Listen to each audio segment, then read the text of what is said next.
እነሱም ጭምር ድምፃቸውን ከፍ አድርገው ምን ይሉ ነበረ? ሆሳዕና በአርያም ለወልደ ዳዊት እያሉ ድምፃቸውን ከፍ አድርገው ያመሰግኑ ነበረ።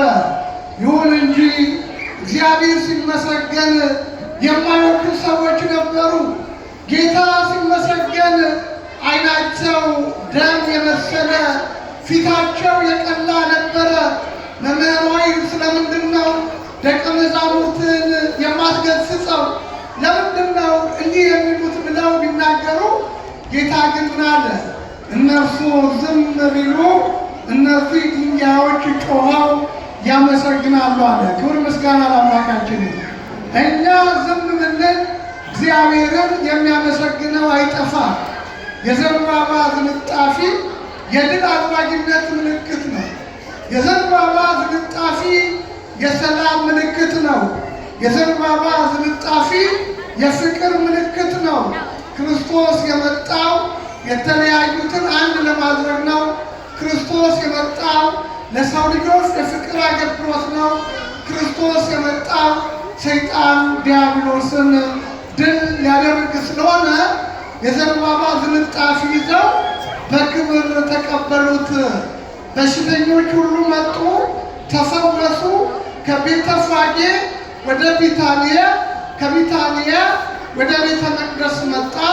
ቤተ መቅደሱ ላይ ሲደርስ በትልቋ አህያ ቀርቶ በትንሿ አህያ በግርግዲቷ አህያ ላይ ተቀምጦ ጌታ ወደ ቤተ መቅደሱ ገባ።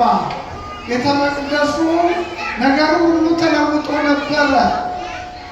መጽሐፍ እንደሚለው የኃጢአት ማስተስሪያ የሆነው ቦታ የኃጢአት መስሪያ ሆኖ ተገኘ። ሸቀጣ ሸቀጥ የሚሸጥበት፣ ንግድ የደራበት፣ ሌባና ወንበዴ የተሰበሰበበት ነበረ። ያን ጊዜ ወገን በጥምጣሜ ጅራፉን አዘጋጀ።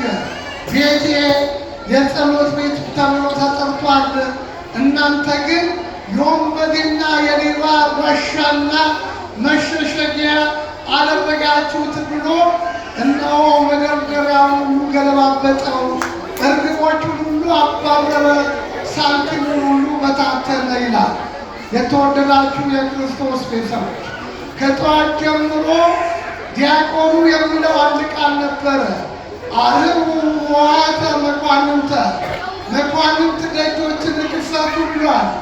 ካህኑ ከውስጥ ሆኖ መኑ ውእቱ ዝንቱ፣ ለመሆኑ ደጆች የሚከፈትለት እርሱ ማን ነው ሲል የክብር አምላክ ነው፣ የሰላም አምላክ ነው፣ የበረከት አምላክ ነው፣ የፍቅር አምላክ ነው ሲል ይግባ ንጉሠ ስብሐት፣ የክብር አምላክ ይግባ ተብሎ በክብር ጌታ ወደ ኢየሩሳሌም የገባበት ዕለት ነው። ወደ እያንዳንዳችሁ ቤት መድኃኔዓለም ይግባ። ወደ እያንዳንዳችሁ ቤት እግዚአብሔር ይግባ። የጎደለውን ይሙላ። አሁን ሰላም ለሌለው ሰላም፣ ፍቅር ለሌለው ፍቅር፣ አንድነት ለሌለው አንድነትን መድኃኔዓለም ያድለው። ኃይል ለሌለው ኃይል ይስጠው። ይህ የሰላም ምልክት ነው። ይህ የፍቅር ምልክት ነው። ይህ የቸርነት ምልክት ነው። ይህ ማን ንጉሠ ስብሐት። ስለዚህ ኢየሱስ ክርስቶስ ከዚህ ጊዜ ጀምሮ ጉዞውን ወደ ቀራንዮ አደረገ። ከነገ ጀምሮ ከዛሬ ማታ ጀምሮ ንዑ ንዑር ሀበ ሰቀልዎ ወንዑ ንዑር ሀበ ቀበርዎ ለንጉሠ ክርስቶስ ሰላም። ክርስቶስን ወደ ሰቀሉበት፣ ክርስቶስን ወደ ቀበሩበት ወደ ቀራንዮና ወደ ጎልጎታ በመንፈስ እንሄዳለን ማለት ነው። እንግዲህ የኢትዮጵያ ኦርቶዶክስ ተዋሕዶ ቤተክርስቲያን ይህንን ትመስላለች። ሐዋርያው ወንሕነሰ ንሰብክ ክርስቶስ ዘተሰቅለ ሲል ከዛሬ 2000 ዓመት የተፈጸመውን አስደናቂ ታሪክ የክርስትና እምነት ታሪክ ሕያው ነውና ዛሬም በመንፈስ ሁላችንም እየሄድን ከቢታንያ እንደርስ ወደ ቤተ መቅደሱ በመንፈስ ጌታን እየተከተልን ሆሳዕና ለወልደ ዳዊት እንላለን።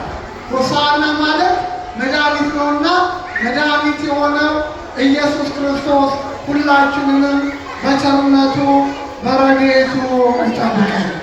በጣም ደስ የሚል በዓል ነበረ። በእውነቱ ልጆቻችን እዚህ ጋር